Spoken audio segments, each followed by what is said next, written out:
All right, let's get into it. You hear the term smart city thrown around all the time, right? It sounds great, modern, connected, futuristic. But what happens when that shiny idea runs headfirst into a problem that's, well, very real and very smelly? Today, we're digging into Meghalaya, where the dream of a smart city is clashing with the nightmare of a garbage system that's completely falling apart. And really, this is the question we have to ask ourselves. It cuts right through all the noise and gets to the absolute heart of the matter. It's going to be our guide as we try to figure this out today. What are we actually prioritizing for a city to be truly smart? So to really get a handle on the human side of this crisis, we have to start in a town called Jowai. The situation there got so bad, so completely out of control, that ordinary citizens had to do something that, honestly, you just won't believe. Just try to imagine this for a second. For weeks, the garbage is piling up on your street, day after day, and you hear nothing from the government. No action, just silence. So in late 2025, the people of Jowai did something radical. They imposed their own lockdown, not because of a virus, but to force the government to do its most basic job, pick up the trash. And I want to be really clear about this. This wasn't just a strike or a missed collection day. We are talking about a complete top-to-bottom system failure. In a major town, a district headquarters, there was simply no working system in place to deal with the waste. None. Okay, so from Jowai, let's zoom out to the capital, Shillong.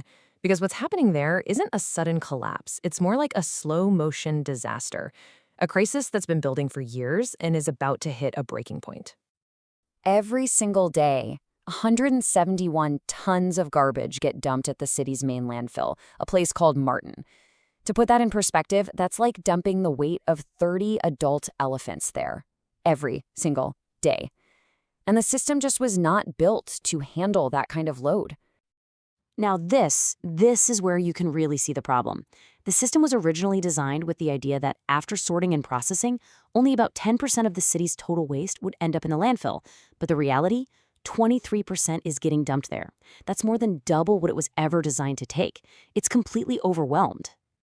And this right here, this is the core of the issue. The city is trying to fight a 21st century problem with infrastructure from 1938. Yep, you heard that right. This dumping ground has been in use for almost a century. It's old, it's outdated, and it's just not up to the job anymore. And here's the kicker. This is the ticking clock. The lease for this ancient, overburdened landfill runs out in 2026. And right now, there's no viable plan B on the table. The city is literally heading for a cliff with no backup plan in sight. The clock is ticking down fast. So, this brings us to the real head-scratcher of this whole story. This huge, jarring disconnect between the official image Meghalaya is selling to the world and the reality its own citizens are living with every single day. You see, on the one hand, you've got the smart city promise. You've got slick branding, big international music festivals, and shiny new malls. It's an image of progress, right?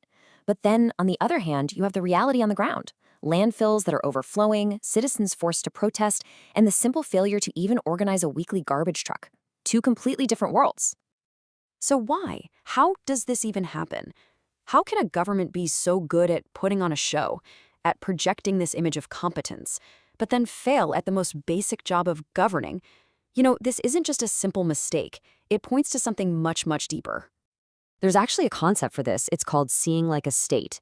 And it's basically what happens when a government gets so caught up in its big, high-level plans, its grand ambitions, that it completely loses touch with the messy, practical reality of what's happening on the ground.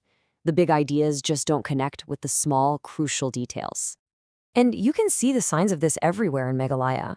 The state government can somehow pull off a huge, logistically complex international music festival, but it can't manage a consistent weekly schedule for a garbage truck. It's also just ignoring national programs, like the Swatch Bar at Mission, a whole countrywide cleanup campaign that was designed to prevent exactly this kind of crisis. So when you put all of these pieces together, the conclusion is, well, it's pretty harsh. This isn't just about someone not doing their job right. This isn't just simple incompetence. This is the textbook definition of state failure. The system itself is failing to deliver the most basic services to its people.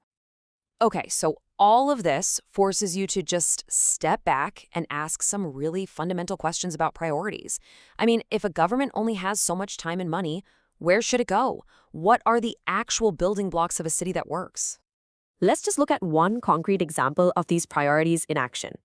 The government apparently found 28 crore rupees to build a new state office in a completely different city, Bangalore. And yet, it can't seem to find 10 crore rupees. That's less than half that amount for a desperately needed waste-to-energy plant in its own capital. That one comparison, right there, speaks volumes about where the focus really is. And this is why it all matters so much. A government can hide a lot of its problems, but you just can't hide mountains of trash. Garbage collection is the most direct, visible report card on how well a government is actually serving its people. It's the ultimate test of basic competence. Which brings us right back to where we started, but maybe with a bit more clarity. Let's forget the fancy branding and the buzzwords for a second. What does a city that is truly smart, a city that's healthy, functional, and actually livable for the people in it, what does that city really need? Does it need another gleaming mall? Or does it need a garbage truck that actually shows up on time? That's the question the crisis in Meghalaya is forcing all of us to answer.